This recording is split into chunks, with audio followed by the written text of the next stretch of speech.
sancionada é no governo Barack Obama ainda, em 2012, e que ela permite que o presidente dos Estados Unidos, por livre escolha, determine pessoas que para ter os bens bloqueados nos Estados Unidos, congelados, que não possam fazer negócios com pessoas dos Estados Unidos, com empresas dos Estados Unidos, e também não podem entrar no país, não podem entrar na América do Norte.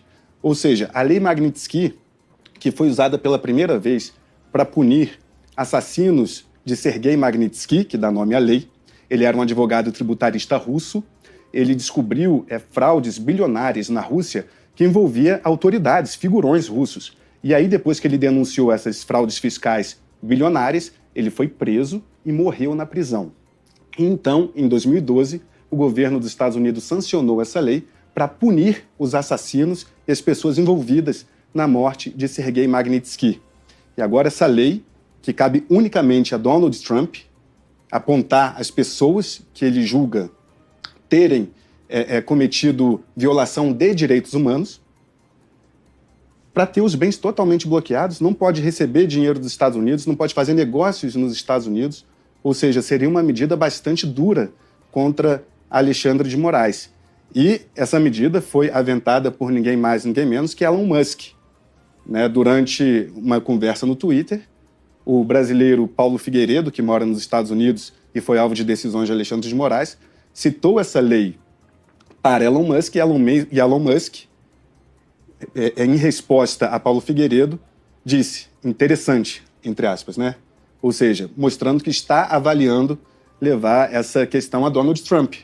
Ou seja, é o Congresso votando um projeto, o Congresso dos Estados Unidos votando um projeto contra Alexandre de Moraes, e a Casa Branca, Elon Musk tem assento na Casa Branca, discutindo uma forma de punir Alexandre de Moraes por meio da Lei Magnitsky. Ou seja, a repercussão internacional disso está crescendo, o governo Lula está acompanhando, os ministros do Supremo foram surpreendidos com essa medida hoje. Eles acreditavam que, como a decisão de ontem indeferiu a liminar de Donald Trump, dizendo que, não concordando em dar a liminar que Trump queria, dizendo que não é para cumprir Moraes. Aí a Justiça falou, não defiro essa liminar. E o STF interpretou como uma vitória, achando que o clima iria distensionar. Só que a Justiça dos Estados Unidos não deferiu a liminar por julgar ser desnecessário cumprir as determinações de Moraes. A juíza diz, não é necessário que nós, Justiça norte-americana dos Estados Unidos, acatemos esse pedido de liminar de Donald Trump contra Moraes, que impede Moraes de determinar bloqueio de redes, porque os Estados Unidos simplesmente não são obrigados a seguir essa determinação. Ou seja, não é um assunto que tem que ser nem debatido. Exatamente. E aí o que acontece? No Supremo isso foi interpretado como uma vitória, porque, recusaram a liminar do Trump. Mas, como a gente vê na prática, não foi nenhum gesto de distensionamento. Pelo contrário, Trump está cada vez mais elevando o tom contra Alexandre de Moraes. Chegará um momento em que ele vai pressionar Lula a se posicionar contra Alexandre de Moraes, porque ele vai dizer, olha só, governo brasileiro, vocês compactuam com a censura que está em curso no Brasil? Isso é o que dirá Trump. E aí Lula, que é próximo de Moraes e acredita que Moraes faz um bom trabalho na corte, dirá, companheiro Trump, não vou me indispor com o ministro Alexandre de Moraes. Não vou me indispor com o Supremo Tribunal Federal do Brasil. Mas as chances disso chegarem ao governo Lula é muito maior do que se chegarem ao Supremo Tribunal Federal. Eu diria que é igual. É igual, porque, primeiro, o alvo central será Alexandre de Moraes. Sempre.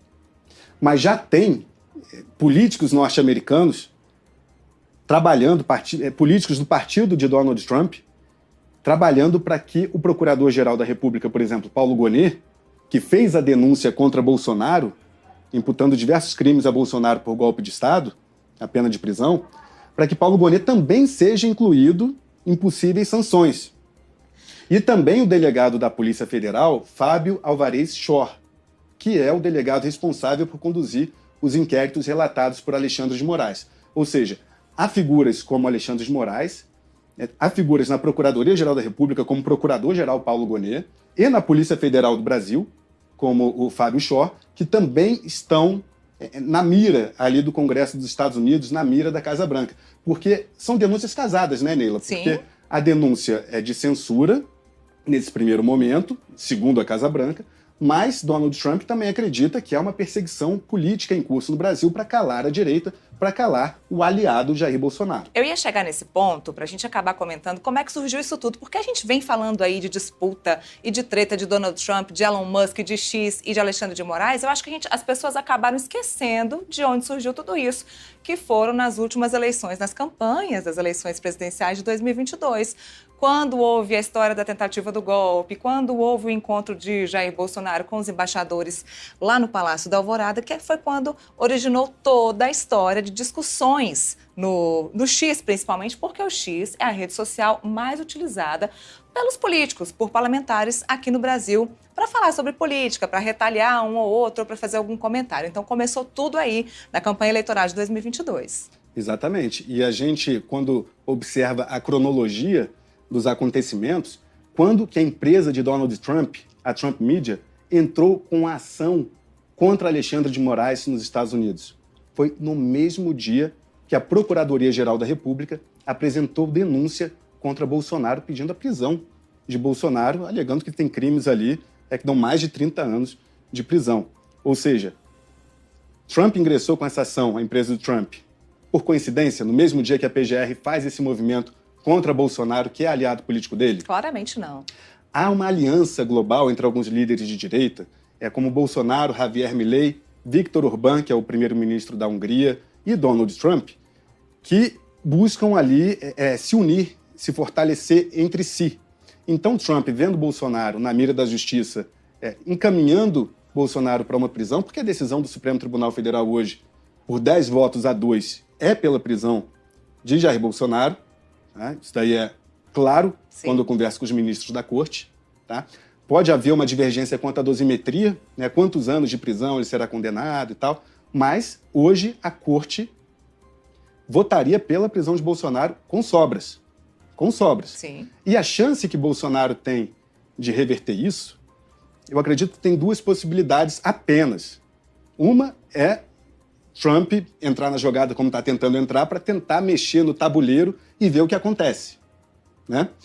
Pelo menos Alexandre de Moraes disse que não recuará em nada, mesmo após essa pressão imensa vindo dos Estados Unidos. Mas e os outros ministros? Né? Até agora, esse silêncio dos outros ministros também é algo interessante. Sim. Porque, a meu ver, o STF, quanto instituição, já poderia ter se manifestado publicamente um apoio a seu magistrado, claro, a Alexandre de Moraes, e ainda não o fez. Acredito que isso esteja em análise agora. E já fizeram outras vezes. Já fizeram outras vezes. Acredito que isso esteja em análise. Então, a primeira possibilidade de mexer no cenário é uma atuação de Trump, né? Não que isso vá garantir que Bolsonaro fique livre e não seja preso, não, mas é algo que pode